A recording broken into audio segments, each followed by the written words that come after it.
On passe au panel contentieux. Alina Mont va vous présenter l'activité de conseil devant une juridiction internationale.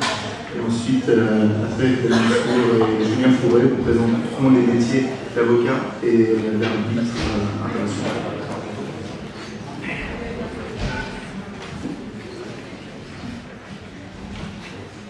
Merci Jean-Rémy, bonsoir à tous. Moi j'ai fait le master en 2004-2005. Comme vous n'avez pas tardé à vous rendre compte, je ne suis pas d'origine française, je viens de Roumanie. J'ai fait mon lycée et 2 ans de fac en Roumanie, je me suis bien amusée à faire de la langue des langues étrangères et de la littérature, avant de changer pour le droit et venir en France pour l'occasion. J'ai fait 4 ans d'études à Toulouse et j'ai fait mon DEA à l'époque à Nanterre. C'était un choix très délibéré parce qu'il y avait des professeurs, et il y en a encore des professeurs très bons en droit international pour le Master 2. Et je voulais beaucoup avoir l'occasion d'apprendre le droit international avec eux. Et c'est vrai qu'on a fait un peu en licence et Master 1, mais c'est juste pour y prendre goût. On a fait un peu plus en Master 2, mais jamais assez. Et une fois qu'on est vraiment lancé là-dedans, on apprend tout le temps, on apprend tous les jours. Alors, Jean-Rémy m'a mis sur une présentation du métier du conseil devant la Cour internationale de justice. Je dirais que ce n'est pas un métier, ce n'est pas une profession. Comme Jean-Marc Tournaille vous l'a dit, c'est une chance. Donc je pourrais tout au plus expliquer mon parcours sans vouloir dire qu'il y a là une filière à proprement parler. Et d'ailleurs, ce n'est pas un métier à temps plein dans le sens faux, et si jamais vous lancez là-dedans, si jamais vous espérez là-dedans, il faut être conscient qu'il y a une forme de précarité, il y a beaucoup de CDD sur D, c'est une profession libérale et très libérale. Donc par ailleurs, je suis... peut-être je vais vous expliquer peut-être très rapidement mon parcours après mon master. J'ai fait une thèse, évidemment. J'ai pris mon temps pour la thèse. 9 ans, oui. Bon, ça pouvait être pire. Il y a des cas plus graves. Mais en même temps, j'avais évidemment eu un financement, c'était pas un contrat doctoral, ça portait un autre nom à l'époque. J'avais eu des TD en tant que moniteur et j'ai ensuite enchaîné avec 2 ans d'altéra. Et après mon altéra, j'ai commencé à travailler avec le professeur Alain Pelé en tant qu'assistante. Et c'est dans ce contexte-là qu'on peut peut-être arriver à mettre un pied dans le contentieux interétatif. Parce que s'il y a quelque chose de particulier dans le contentieux interétatif, c'est que vous ne postulez pas pour le job, on vous choisit. Et on vous choisit à n'importe quel que soit votre statut dans une équipe. Je vais vous expliquer rapidement comment sont constituées les équipes dans le contentieux interétatif. Vous avez l'aspect politique de l'équipe, l'aspect représentant de l'État. Les représentants de l'État qui sont appelés des agents. Ce sont eux qui contrôlent les dossiers et qui donnent les consignes. Vous avez ensuite, quasi systématiquement, les conseils seniors. Qui sont les conseils seniors? Ce n'est pas seulement par leur âge, même si c'est vrai aussi, ce sont des conseils qui ont beaucoup d'expérience de contentieux interétatif. Parce que les États qui se présentent au contentieux ne vont jamais donner un dossier qui présente de l'importance nationale à des inconnus, ou quasiment jamais. Et c'est pour cette raison qu'ils vont toujours aller chercher des conseils qui ont déjà fait du contentieux interétatif auparavant. Et c'est pour cette raison-là que dans la Cour internationale de justice et le Tribunal international du droit de la mer, il y a une petite poignée, au moins une vingtaine peut-être, de conseils seniors qui reviennent régulièrement. Ces conseils seniors, ils ont des assistants et des collaborateurs. Ça dépend comment ils sont. S'il s'agit de professeurs, ils vont avoir des assistants parce que souvent ils vont se dire qu'ils ne vont pas arriver à gérer les dossiers factuels eux-mêmes. S'il s'agit d'avocats, dans ce cas-là, vous êtes dans une structure plus grande et en général, s'il s'agit d'un grand cabinet d'avocats, Et dans ce cas-là, il y a au moins 1 ou 2 collaborateurs de l'associé qui va accompagner ces avocats-là pendant un procès. Alors, parmi les cabinets d'avocats, je dois dire qu'il s'agit surtout des cabinets américains qui apparaissent dans les juridictions internationales interétatiques. C'est rare, ce n'est pas exclu, mais c'est plus rare de voir des cabinets français qui plaident régulièrement devant la Cour internationale de justice et le tribunal international du droit de l'homme. Voilà, donc. Et moi, je me situe à ce stade de conseil junior pour avoir accompagné en tant qu'assistante du professeur à la télé pendant 5-6 ans. J'ai eu l'occasion de travailler dans plusieurs dossiers. J'ai travaillé dans la Cour internationale de justice. Dans ma première affaire, ça a été Géorgie contre Russie. Et ensuite, il y a eu des affaires de délitation maritime. Il y a eu l'affaire du temple de pré-guerre interprétation. Je n'ai pas compté, mais je crois qu'il doit y avoir 5 ou 6 dans lesquels j'ai accompagné un assistant de professeur à la télé. Et maintenant, je travaille dans le tribunal de droit de la mer dans une affaire de délitation maritime.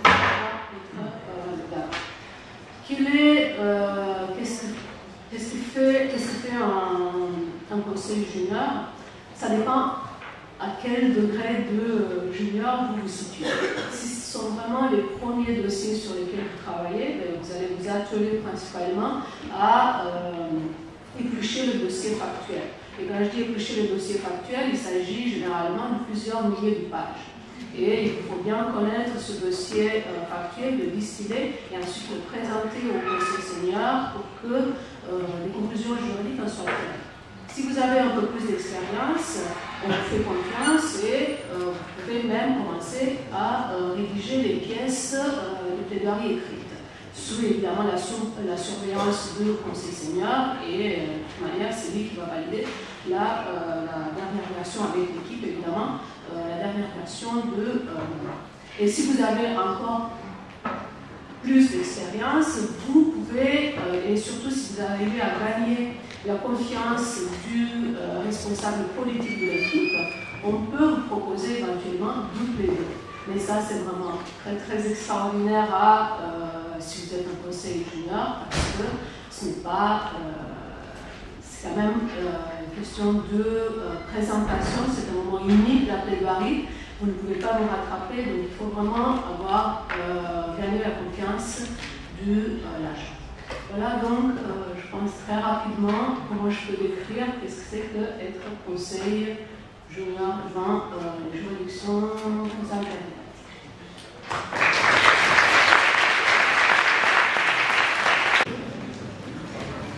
Bonsoir.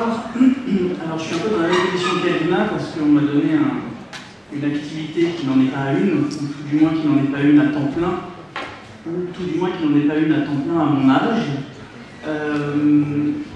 Puisqu'on m'a demandé de vous parler aujourd'hui de l'activité d'arbitre international et d'arbitre en matière d'arbitrage international, que ce soit en arbitrage commercial ou d'investissement. Je vais aussi revenir d'abord sur mon parcours pour vous donner un peu mon background. Contrairement à ce qu'Apple vous dira, je pense que c'est notre promotion qui a été la meilleure. La preuve, c'est que Anne-Laure était sur le panel premier, je suis ici. Il y a 2 autres personnes à côté d'elle qui sont de la même promotion que nous, donc l'agent de joueur de football. Vous voyez, nous on est généralistes. Les nôtres sont très occupés, c'est pour ça qu'ils sont stars. Et donc, je suis donc de ce Master 2, de ce DEA. Ensuite, j'ai effectué un LLM à l'étranger, puisque comme vous le disiez, AFEF et moi, on a à peu près la même activité, puisqu'on fait tous les deux de l'arbitrage international. Donc j'ai fait un Master au Canada, justement pour avoir des études en anglais, et des études en un peu de common law, parce que c'est aussi intéressant. Pour moi, l'internationaliste publiciste monomaniaque que j'étais, ça m'a fait du bien aussi de faire un peu de droit international privé. Et ensuite, j'ai fait le parcours classique ou pas si classique que ça, de commencer à travailler en cabinet d'avocat en tant que juriste, parce que j'étais pas certain de vouloir être avocat, en commençant à écrire un certain nombre d'articles, de réfléchir sur un certain nombre de choses, en réfléchissant à savoir si je voulais faire une thèse ou pas, ce que je n'ai pas fait au final. Mais donc j'ai continué à écrire et j'ai ensuite passé finalement, après du travail au corps, de mon maître de stage dans le cabinet dans lequel j'étais, qui était un gros cabinet américain, qui me disait mais il faut absolument que tu le fasses, de toute façon ça ne te coûtera rien, ça rajoutera au moins une ligne de ton CV. Donc je suis devenu avocat, j'ai passé le concours, puis j'ai commencé à travailler exclusivement en droit international des investissements, exclusivement, donc quasiment dans ma spécialité qui était le droit international économique. Et puis au bout d'un moment, ma monomanie a commencé à me lasser. Et donc j'ai décidé d'arrêter d'être avocat pendant 2 ans et de rejoindre une institution, mais une institution arbitrale. Donc j'ai été conseiller pendant 2 ans dans le secrétariat de la Cour internationale d'arbitrage de la CCI à Paris, où pendant 2 ans je me suis désintoxiqué du droit international public, désintoxiqué du droit international des investissements et fait uniquement d'arbitrage commercial international. Donc plutôt du droit international qui penche vers le privé, même si il y a beaucoup d'entités étatiques, beaucoup d'entreprises étatiques qui sont dans les arbitrages CCI et donc parfois des problématiques qui sont aussi publiques. Et donc pendant 2 ans, j'ai été conseiller dans une équipe qui gérait des affaires pour voir comment ça fonctionnait, pour apprendre et pour ajouter une corde à mon arc.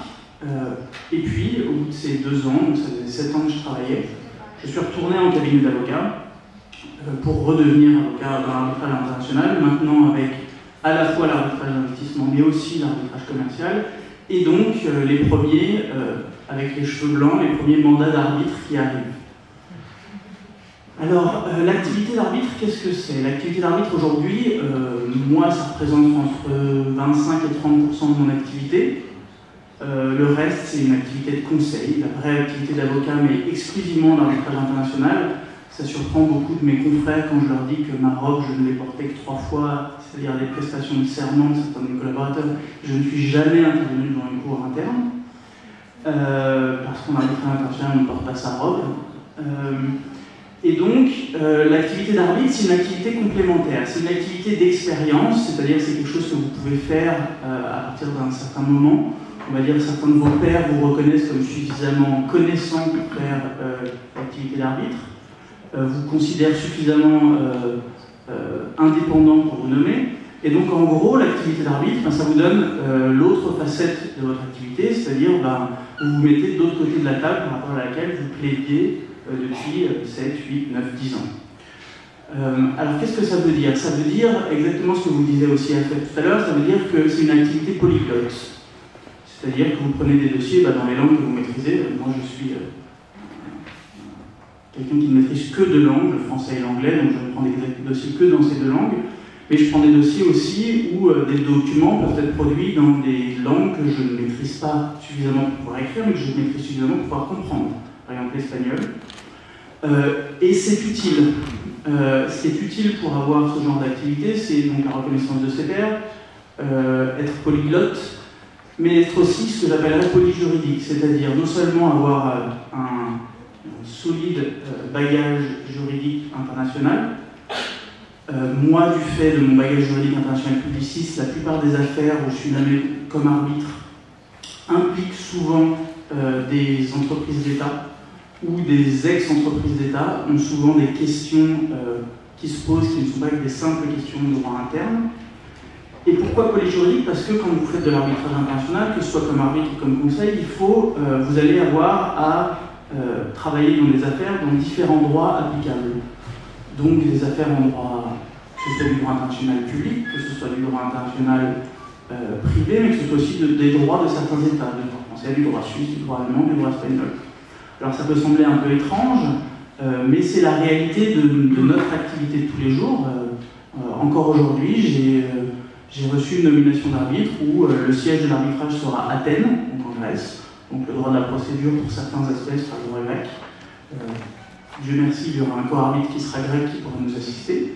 Et le droit de fond, le droit du contrat, c'est un contrat entre une entreprise publique française et une entreprise publique grecque.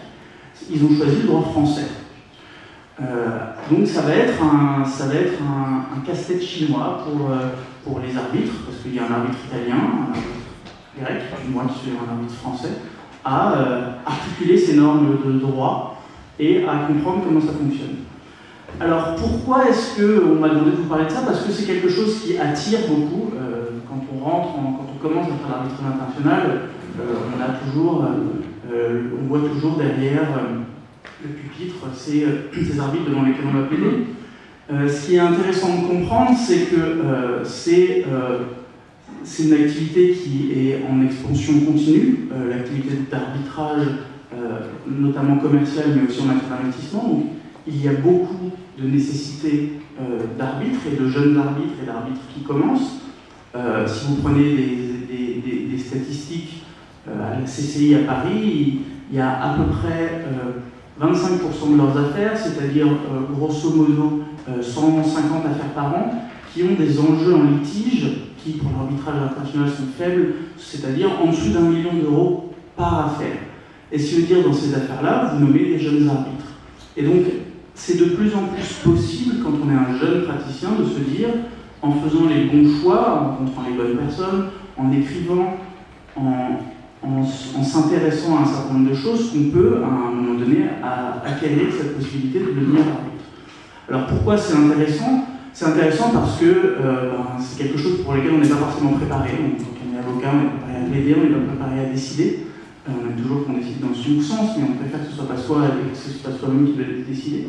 Donc ça, c'est intéressant. Et c'est intéressant aussi parce que c'est une activité qui permet d'enrichir l'autre activité qui reste mon activité principale, qui est mon activité d'avocat en arbitrage international. C'est de me rendre compte que certains arguments, certaines choses que j'aurais pu plaider et qui me semblaient absolument fondamentales pour ma plaidoirie, en fait, au final, l'arbitre ne les reçoit que très partiellement ou finalement ça n'a que très peu d'impact.